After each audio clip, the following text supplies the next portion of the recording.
السلام علیکم ورحمۃ اللہ وبرکاتہ۔ الحمدللہ رب العالمین والصلاة والسلام علی سید الانبیاء والمرسلین۔ محترم حضرات، جیسا کہ میں نے آپ حضرات کو غسل کے فرائض کے بارے میں بتایا کہ کن باتوں سے غسل فرض ہو جاتا ہے، میں اس میں ویڈیو بنا چکا ہوں۔ آپ حضرات لنک میں جا کے ڈسکرپشن میں جا کر لنک کو پریس کر کے آپ اس ویڈیو کو دیکھ سکتے ہیں کہ کن باتوں سے غسل فرض ہو جاتا ہے۔ میں آج آپ حضرات کے سامنے یہ بیان کرنے آیا ہوں کہ غسل میں کتنے فرائض ہیں، یعنی جب انسان کو ناپاکی لاحق ہو جاتی ہے، جب انسان ناپاک ہو جاتا ہے، چاہے ہم بستری کے بعد ہو، چاہے احتلام ہونے کے بعد ہو، یا منی کا اپنی جگہ سے شہوت کے حالت میں نکلنے کے بعد ہو، بہرکیف جب انسان ناپاک ہو جاتا ہے تو اس پر غسل فرض ہو جاتا ہے، اور جب غسل فرض ہو جائے، انسان ناپاک ہو جائے، اس پر غسل فرض ہو جائے، جب تک وہ فرائض غسل کو ادا نہیں کر لیتا، اس کا غسل مکمل نہیں ہو سکتا، اور جب غسل مکمل نہیں ہوگا تو پھر نماز مکمل نہیں ہوگی، تلاوت قرآن وہ نہیں کر سکتا، بندہ ناپاک ہی ناپاک رہ جاتا ہے۔ لہٰذا ہم آج آپ حضرات کے سامنے غسل کی حقیقت بیان کرنے جا رہے ہیں کہ غسل میں 3 جز ہیں، اگر ان میں سے ایک بھی کمی ہوئی غسل نہ ہوگا۔ غسل میں 3 باتیں ہیں، یعنی غسل میں 3 باتیں فرض ہیں۔ اس کو یوں بھی کہہ سکتے ہیں کہ غسل میں 3 فرض ہیں۔ پہلا غسل کے فرائض میں سے یہ ہے کلی کرنا۔ کلی اس طرح کرنا کہ منہ کے ہر پرزے پر، ہر گوشے پر پانی کا دوڑا ہو جائے، اور وہ ہر گوشہ، ہر پرزہ پانی کے تری سے تر ہو جائے، یہاں تک کہ حلق کی جڑ تک پانی پہنچانا فرض ہے۔ اور اگر تھوڑا سا بھی پاکی کئی جگہ رہ جاتی ہے بھیگنے سے یا تر ہونے سے، تو آپ کا غسل نہیں مانا جائے گا، آپ کا غسل مکمل نہیں ہوگا۔ دوسرا جو فرائض غسل میں سے ہے وہ ہے ناک کی نرم ہڈی تک پانی پہنچانا۔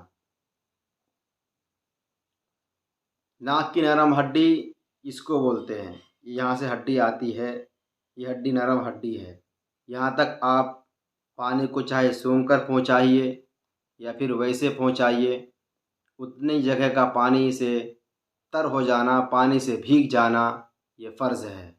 اگر وہاں تک پانی نہیں پہنچا، ناک کی نرم ہڈی تک پانی نہیں پہنچا اور ناک کی نرم ہڈی تر نہیں ہوئی، تو آپ کا غسل نہیں ہوگا۔ تیسری چیز جو فرائض غسل میں سے ہے وہ ہے پورے سر پر، سر اور بدن کا، یہاں تک کہ پیر تک پورے بدن میں پانی بہانا، یعنی مکمل بدن پر پانی بہہ جانا کہ آپ کے جسم میں سے، آپ کے اعضاء میں سے کوئی جز، کوئی جگہ ایسی نہ بچی ہو جہاں پر پانی کا دوڑا نہ ہوا ہو، پانی نہ پہنچا ہو۔ اگر آپ کے وہ چاہے سر کے بال ہی کیوں نہ ہو، بالوں کی جڑ کیوں نہ ہو، یہاں تک کہ آپ کے تمام ظاہری بدن پر جو ہے پانی پہنچ جانا یہ فرض ہے۔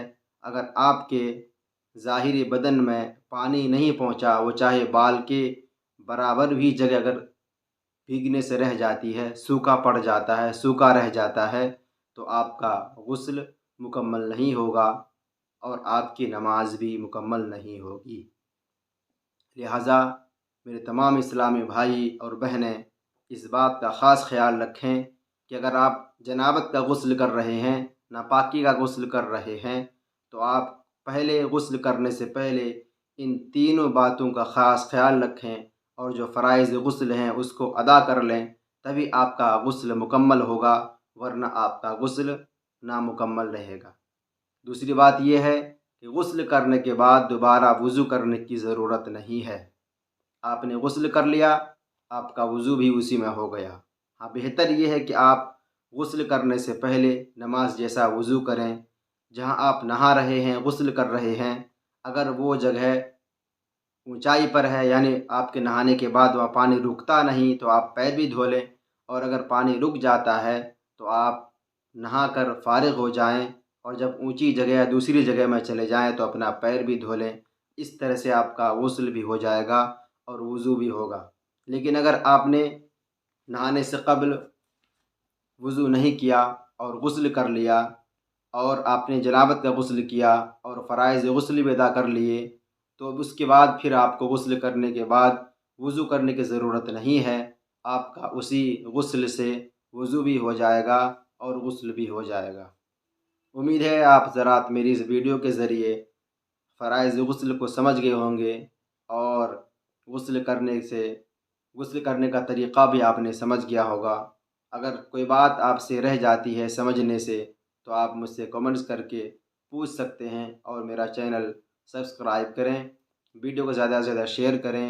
اور میں بارہا کہتا ہوں کہ میرا چینل مکیہ مسائل کے نام سے جو ٹیلی گرام میں چلتا ہے، آپ وہاں بھی ایڈ ہو کر اپنے تمام مسائل کا حل ڈھونڈ سکتے ہیں، آپ پڑھ کر اس کا حل نکال سکتے ہیں۔